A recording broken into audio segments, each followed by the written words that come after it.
All right, we are back to chapter 25, and Chase is telling the story. There's something important you have to see. I stare at Brendan's text on my phone. What's this big deal he needs to show me? Probably nothing. Chances are he really is just trying to rope me into helping with a new YouTube video, although he says that's not it. I don't care. The fact that he texted me at all is something. I haven't heard a peep from any of the video club kids since that day in the music room.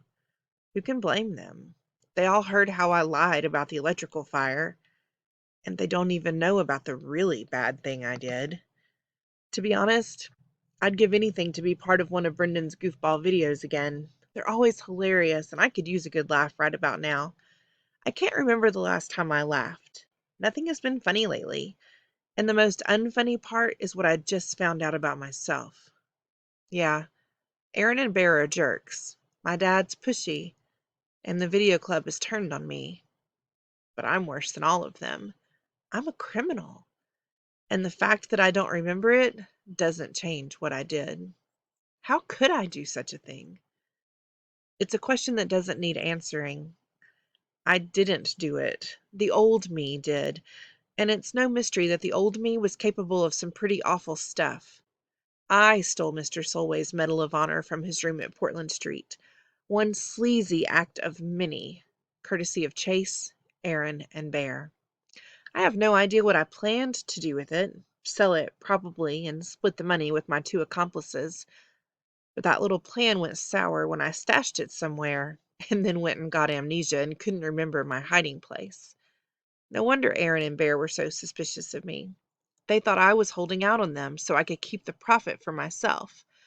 And the worst part is that I can't even give the medal back to Mr. Solway, because I have absolutely no idea what I did with it. And I don't know how to find out. Maybe it'll come back to me in bits and pieces like some of my past, but when? It could take years. What if Mr. Solway dies in the meantime? How will I ever make it right? It's funny. The idea of going back to Brendan's house stings, even though I've only been there once before. When I had the accident, I never longed for my old life because I couldn't remember it. But my new old life, video club and my new friends, losing that hurts a lot, since this time I know what I'm missing. And it hurts twice as much because of how quick those guys were to turn against me. Maybe that means we were never really friends, even though I thought we were. My partnership with Shoshana felt that way for sure. When the two of us were working side by side, interviewing Mr. Solway and editing Warrior, I was positive that we were creating something amazing together. All the kids in Video Club were finally starting to trust me. Even Joel was kind of warming up to me. Or so I thought. I must have been nuts. In the end, that's why I decided to go to Brendan's. If he's reaching out to me, that's a good thing. I leave the house and step into a beehive of activity. Boxes and furniture are scattered all over the lawn next door.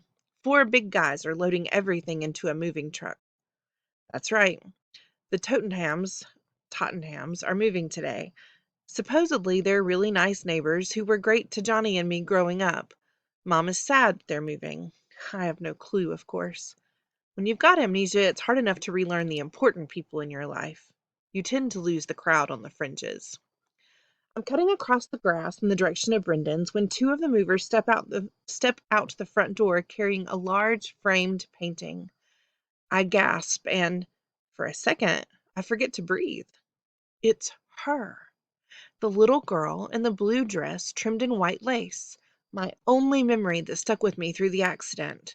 I think about the hours I spent agonizing over that image, where it came from, and whether I might have hallucinated the whole thing. But no, here she is, the same red ribbon in her blonde hair. I see details that aren't in my memory, like she's standing in a garden, surrounded by flowers, and there's a little watering can in her hand. I didn't imagine her at all. I remembered her from the painting in my neighbor's house. I run over to Mrs. Tottenham, who is wringing her hands over the handling of a carton marked "super fragile." "The painting!" I exclaim, my voice hoarse. "Did you ever show it to me?" Oh, hello, Chase, she chuckles.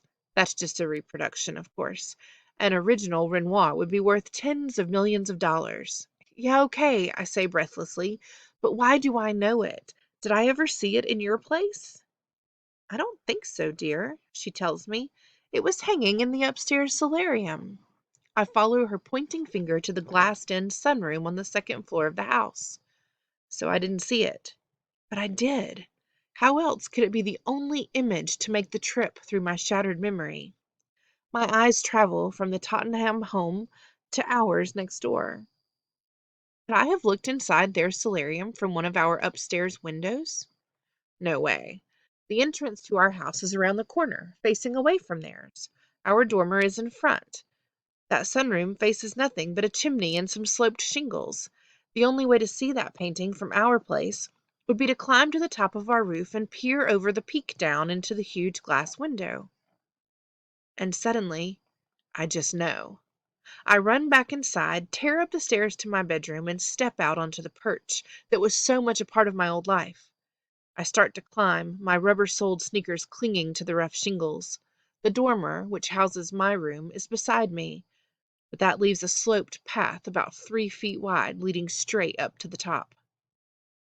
As comfortable as I am on the section of roof right outside my window, the steep slog to the peak is another ballgame.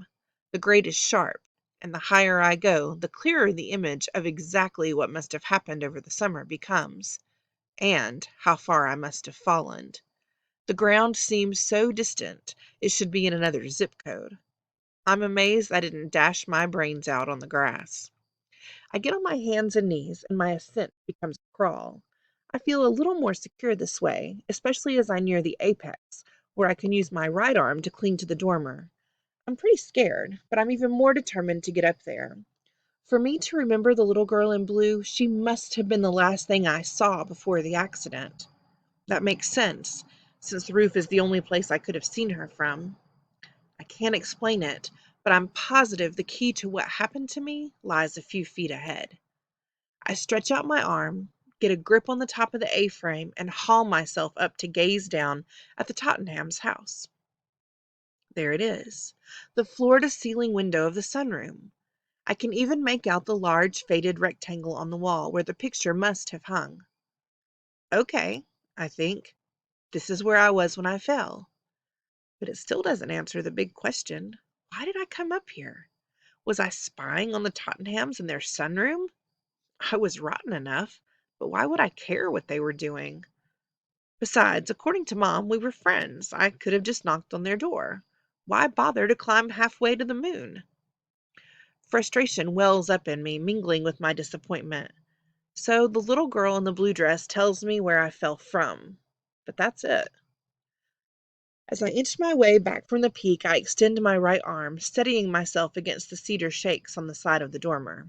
No sense repeating my swan dive off the roof, although it's no more than I deserve. I almost slip as one of the shakes pulls away. A terrified gasp escapes me as I slide a little before stopping my descent with my feet. I hang on like a fly to a wall while the racing of my pulse returns to normal. That's when I catch a glimpse of blue behind the dull brown of the loose shake. There's something back there, wedged in behind the loose wood. I know what it is, even before I reach for it. My hand closes on the silky blue ribbon as I draw it out.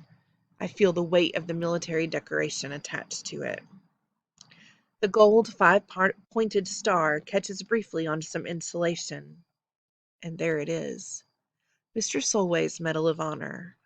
Stolen, hidden, forgotten, and discovered again.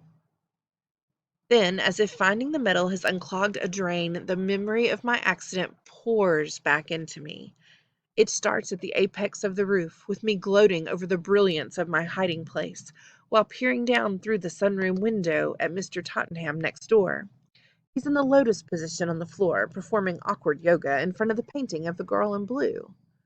That's what does me in, the hilarious sight of my overweight neighbor twisted into a pretzel, looking like a giant mutant lemon in his skin-tight fluorescent yellow workout suit. I let go for just a second, reaching for my phone to get a picture of this one-man comedy routine. And the next thing I know, I'm skidding down the roof, the rectangular pattern of the shingles becoming a blur as I pick up speed. I claw madly at the slope, desperate for a handhold, a foothold, anything to stop my descent. It's no use. My momentum is too much. I'm falling. When I hit the eaves, I flip over a little, giving me a terrifying view of the yard as it screams up to meet me. I know dizzying acceleration, and I brace for impact, but the memory ends there. I don't have to hit the ground a second time. So that's how it happened. The mishap that turned my entire life upside down and almost killed me. Serves me right for snooping on poor Mr. Tottenham. How is it my business if he wants to do yoga in form-fitting spandex? But that was the old Chase. Everything was his business, because he said it was. What was I planning to do with that picture if I had managed to get the phone out of my pocket? Show Aaron and Bear and the football team? Post it on Facebook? Print up 50 copies and plaster them all over town? I sigh. Who knows why that Chase did what he did? I should probably just be grateful I don't have to be him anymore. The metal clutched tightly in my palm. I climbed down gingerly, careful to keep both hands and feet on the roof at all times. My mind is whirling. Brendan's house will just have to wait. Nothing there can be as important as returning this to its rightful owner.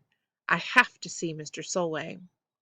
Near the eaves, I slide on my butt to my window and throw a leg over the sill. Chase? Uh-oh. Mom. You promised you wouldn't go out on the roof ever again. Do I have to nail your window shut? I just blow past her. Sorry, Mom. I toss over my shoulder.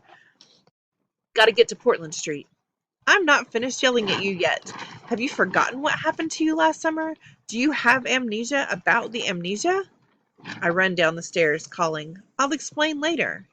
In the kitchen, I snatch a soft dish towel off the drying rack and wrap it around the metal.